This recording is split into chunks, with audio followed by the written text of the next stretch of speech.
তো এটা ছিল পুরীতে আমাদের প্রথম রাত, যেদিনকে আমাদের রাইস আর মাটন দেয়া হয়েছিল। তারপর তো ডিনার সেরে ঘুমোতে গেলাম। এটা হচ্ছে ডে 2 সকালবেলা।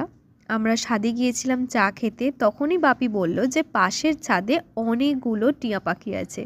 তো দেখলাম যে সত্যিই দেখো প্রায় 7-8টা টিয়া পাখি এখানে চাল ছড়িয়ে রাখা ছিল, তো ওরা খেতে এসেছে। দেখে এত ভালো লাগলো, আর এরা পায়রার মতন চারিদিকে উড়ে বেড়াচ্ছে। তারপর আমরা টিফিনটা সেরে নিলাম, গরম গরম রাধা বল্লভী, তার সাথে আলুর দম আর মিষ্টি। তারপর বেলায় আমরা একটু বেরিয়েছিলাম মার্কেটিং করতে। তো মার্কেটে ঘুরতে ঘুরতে আমরা এসে পৌঁছালাম এই মন্দিরটার সামনে, যেটা মার্কেটের মধ্যেই রয়েছে এবং ভীষণ সুন্দর। কিছু কেনাকাটা করার পর আমরা চলে গেলাম সমুদ্রের ধারে। তো বাপি সবাইকে ডাব খাওয়ালো, আমি একটু শাঁসওয়ালা ডাব খেতেই ভালোবাসি, তো ডাবের শাঁসটাও কেটে এনেছিল। মা, বাপি, মাসি তিনজনেই সমুদ্রে নামবে, কিন্তু আমার কোনো নামার প্ল্যান ছিল না। তার কারণ হচ্ছে আমার ভীষণ ঠান্ডা লেগেছে। ইনফ্যাক্ট এখনও ভয়েস ওভার করছি, বুঝতে পারছো আমার ভীষণ সর্দি হয়ে আছে।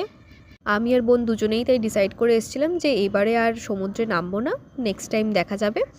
তো মা মাসি বললো যে তাহলে আমাদেরকে ভিডিও করে দে, তোরা যখন নামবি না। তো এখানে আমি ওদেরকে ভিডিও করে দিচ্ছিলাম। আর দেখা হচ্ছে তোমাদের সাথে নেক্সট পার্টে।